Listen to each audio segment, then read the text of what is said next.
The Story of My Life, Chapter 9. As I packed my books into my backpack after the maths teacher left when the bell rang for lunch, I looked up to see someone standing beside me. You? Get your ass up and give your bestie a hug, Tessin. Grinning like a fool, I complied, gave Tonyan a big hug and saw Bisola make her way to join us. I miss you, Bisola said as she pushed Tyan away to hug me. It's just a day you didn't see her, and you guys already miss her? I'm touched, Victoria said. Yeah, that's how we are, Bisola said. So, what are you up to, Justin? Tyan asked. Hi, I'm Philip Victoria, a friend of Tassin. Tyan looked her over. We don't talk, do we? I don't think so. Have I seen you before? I don't remember. Tyan could be Tyan at times. Since Victoria was a quiet girl, I guess most audience didn't know she existed. But I wasn't the popular one or the one in between the popular and unpopular students of the school, but since I was a major hand picked to bullying, I was kinda known in school for being an easy target since I started the school in my junior year. Don't be angry, I said that. Toyin said. She's my friend now, I told them. I see, Bisala said. Her tone had a bit of sarcasm. So, I'm you guys' friend? Victoria asked excitedly. Yeah, I guess, Toyin said, tilting her chin up at Victoria. There's a lot to discuss. Let's go and have a lunch, I said, smiling. We got our food and started eating. However, Bisala couldn't wait to hear what I had to say, so I had to say it amidst eating lunch. Well, Sean bullied me yesterday and Victoria stood up for me. That crazy animal wouldn't stop, would he? Turn asked no one in particular. And you stood up for her? Bisala asked with a tone that said she didn't believe that I told her as she scanned Victoria's body. Victoria was tall and slim, way too slim. If there was any word to describe anything that went further than slim, I would say it. Thin? She was also very fair in complexion, with incredible long black hair and brown eyes. I knew there was more to her than the girl who was seeking friendship. I would just have to wait for to find out. Yep, and we were all sent to the detention room to read. Now we have to catch up with what we missed yesterday, Victoria said. Wow, good impressive. But seriously, Victoria, watch your back, Bisola said. Of course, I know that, and that is why we decided to tell you guys. Okay, we would do that. Toyin stared at Bisola. It was like she passed a message only Bisola could understand. Do what? Warn him, threaten him, but not torture nor kill him. Toyin could be dangerous at times, so my trust in her at times could waver. Thank you, Victoria said. If only she knew what those two were into. Do you have a nickname? Bisol asked. Yeah, Vicky. She grinned. So, where were you two yesterday? I asked, munching my food. Do you mind excusing us, Vicky? Bisola asked without hesitating. Sure. Very fakely smiled and pretended she wasn't hurt by being sent away. We were at the group, Bisola whispered, for a meeting. What if your parents had come to school to check on you two? They didn't, did they? Taryn asked. No, they didn't. A new secretary was appointed. She is good. The boss's PA couldn't be doing all the tasks. Nonsense. What task? Didn't your boss know that it was during school hours? He did. He always held meetings every yesterday and Wednesday after school. And you don't need to know what kind of task it is. Period. Toyin glared. I rolled my eyes and they instantly met Shin's.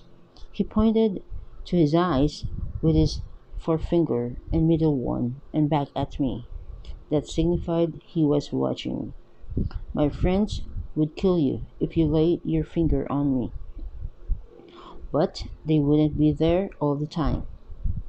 Vicky saw what Sean did and gave me a worried face.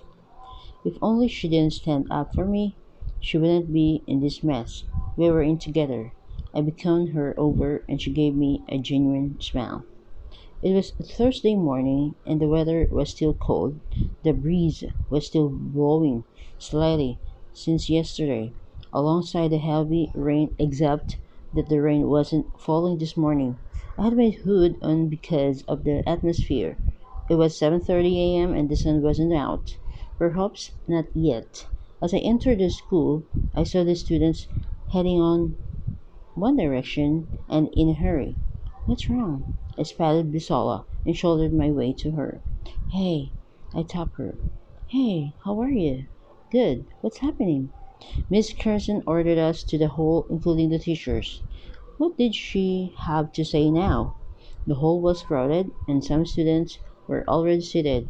Some wore cardigans, pullovers, or thick jackets. The teachers were present and seated already. Tyne called us over as she saw us, and we went to her. We greeted each other as if we didn't see each other yesterday. Why aren't you wearing a sweater or something? I asked. Nothing. I think I'm good this way. In this weather condition? I shook my head. Yeah, she replied confidently. Anyone coming back for these seats? Bisola asked. Tyan smiled, and I knew she had done something bad. What did you do, Tyan? Nothing. I just sent them away with my glaring eyes. I saved these seats for you too. Now get your butts seated on it. How friendship can be like. We sat down, and I looked around the big hall that was almost filled up. Not quite long after, silence fell upon us, and I heard the echo of Mrs. Carson's high heel clicking on the tiled floor. Some students adjusted themselves as she passed by them. She came forward and had her hand on her hip. Boss lady, wow, she looks hot today, I whispered. You can say that again, Bisola chuckled, agreeing with me. Aside from the usual suits she wore, Miss Carson was wearing a red velvet body-fitted gown that was above her knees with a V-neck. She was also wearing a silver wristwatch, heels, and a bag that stopped at her hips. Her lips were red to match her pretty and red dress. Her deep dark hair was gilded and in a ponytail. I couldn't take my eyes off her. One would think she was in her early 30s, but nada. Her wedding ring on her left hand would cast a different story. The hall was dead silent, and I bet everyone was admiring her and probably asking themselves rhetorical questions in their head. As long as we were secretly admiring her, we knew better than to whisper because no one wanted to serve as a scapegoat. If we were to whisper at all, we were better discreet about it. Good morning, all, she greeted, rubbing her hands together. Damn, her voice was kinda sexy today. Why did her bossy, commanding tone go? Good morning, ma'am, we answered. I called you here this morning to remind you of something if you had all forgotten or don't have your mind on it, and to announce something important as well. First, I wanted to tell you we would be in another new month, which is June, and that will be one Saturday, right? Yeah, right, Mr. Farouk answered. He was the agricultural teacher that taught me when I was in junior class. And your exams will be coming up soon. It's at the door, knocking. We haven't fixed the date it will commence yet, but that will be soon. The juniors should be prepared. However, the final year junior leaving for the senior class and seniors leaving for college or whatever should tighten their belt and work hard for the coming exams because if you fall or you fail and certainly you might have to repeat the class. Her last sentence was supposed to earn a murmur or whistle, but no. We do that. We get on the other side of her happy moody. So what we merely did was keep silent and listen carefully. I'm not going to show mercy to the junior ones. You fail, you repeat the class. Study more. You get it? She asked, but we didn't reply, and she continued. The second thing is that I wouldn't be around in school today and tomorrow until Monday, and I will put the vice principal. Miss Kennedy ensures to run the school in my absence, so behave yourself. All right? It was a blessing. I knew most of the students were happy she announced her absence from school today and tomorrow. It was a relief for some teachers and freedom to some students who kept looking behind their backs to watch for her. Now, that's all. I have come to tell you, and I better get going now. She glanced over the teacher at the right hand side and back to the students in front. Miss Carson, you look extraordinary today. You look very pretty, one girl at the front said. Seriously? Where did she get that boldness from? She was Kate or something. She was also in her final year of high school and was so pretty, unlike me. Thank you, Kate. Thank you. Just gotta spend some time with my husband since he's usually busy. Miss Carson flushed. This earned a scoff from the chair. Mr. Farrer cleared his throat and Miss Kennedy chuckled lightly. So you get a hot date then? Kate winked at Miss Carson, who smiled. Jesus, whose daughter was that? Was she bold to extend to looking Miss Carson in the eyes and asking her some questions? Yes, sure. Miss Carson, too, was acting like a teenager. Her smile and responses showed that she was in a good mood today. That's better be it, or else Kate would have had her ass in Miss Carson's office. Bye. Miss Carson laughed with a smile glued on her face as her heels click-clacked. Immediately she exited the hall. Miss Kennedy took over and went over the importance of reading examinations before the missing ass. I saw Kate's friend asking her question, but I didn't know what it was. With a look at the situation, I knew that it was about how she got the nerve to question Mrs. Carson. She was feeling like a queen. Her name is Kate, right? Who is she?